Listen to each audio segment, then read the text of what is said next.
सूरज ढलने के बाद जब चिद्दियों का झुंड अपने घोंसले की ओर लौट रहा था, उसी समय शर्मा परिवार अपने आंगन में बैठा चाय की चुस्कियां ले रहा था। शर्मा परिवार एक साधारण और संस्कारी परिवार था। परिवार में पिता रमेश शर्मा, माँ सुनीता, बेटा अंश और बेटी पूजा थे।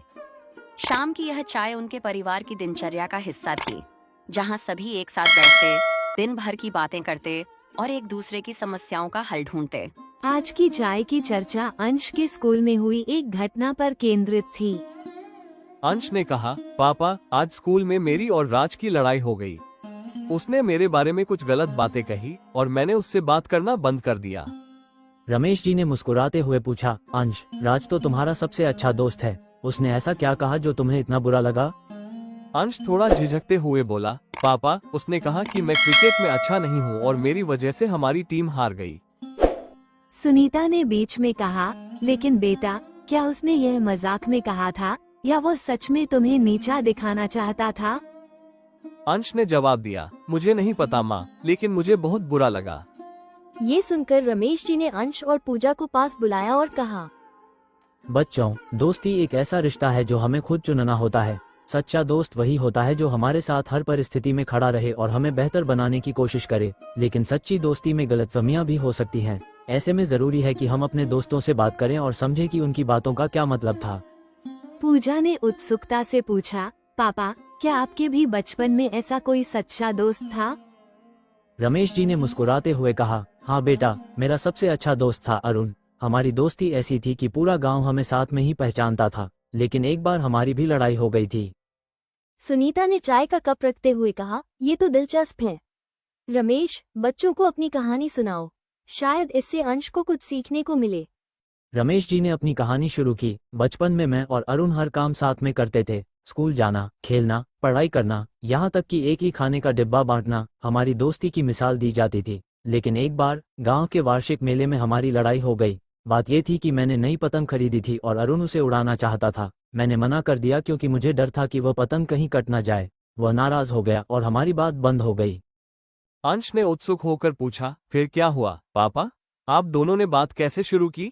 रमेश जी ने कहा, कई दिनों तक हमने एक दूसरे से बात नहीं की। मुझे बहुत बुरा लग रहा था, लेकिन मेरी जिद थी कि मैं पहले माफी नहीं मांगूंगा। लेकिन एक दिन जब मैं स्कूल जा रहा था तो रास्ते में मेरा पैर फिसल गया और मैं गिर गया। मेरे घुटने में चोट लग गई और मैं दर्द से कराह रहा था। उसी समय अरुण वहां से गुजर रहा था। उसने बिना कुछ सोचे मुझे उठाया, मेरे घाव को साफ किया और मुझे घर तक पहुंचाया। उस दिन मैंने समझा कि सच्चा दोस्त वही होता है जो हमारी मदद के लिए हमेशा तैयार रहे, चाहे परिस्थितियां कैसी भी हों। उसके बाद मैंने उससे माफी मांगी और हमारी दोस्ती पहले से भी गहरी हो गई।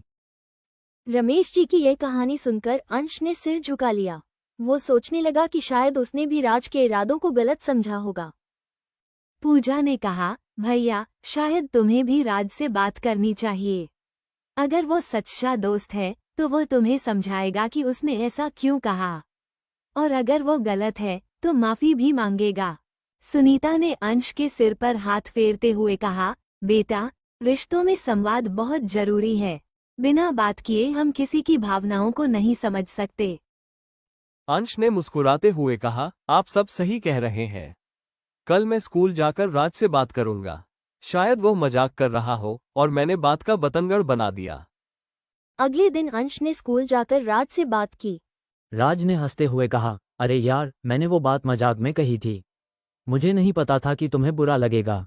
अगर तुम्हें दुख हुआ तो मुझे माफ कर दो। अंश को ये सुनकर राहत मिली और उसने राज से माफी भी मांगी कि उसने बात को समझे बिना ही उस पर नाराजगी जाहिर की। दोनों ने फिर से अपनी दोस्ती को पहले जैसा मजबूत बना लिया। शाम को अंश ने घर आकर ये सब अपने माता पिता को बताया। रमेश जी ने मुस्कुराते हुए कहा, देखा बेटा, सच्चे दोस्त वही होते हैं जो हमारी भावनाओं को समझें और हमारी गलतियों को माफ कर सकें। दोस्ती में ईमानदारी और संवाद सबसे जरूरी है। ये कहानी अंश और पूजा के लिए एक बड़ी सीख बन गई। उन्होंने समझा कि सच्चा मित्र वही होता है जो कठिन समय में साथ खड़ा हो और हर छोटी मोटी गलतफहमी को बातचीत से दूर किया जा सकता है। परिवार की यह बातचीत उनके जीवन में रिश्तों की अहमियत को और गहरा कर गई।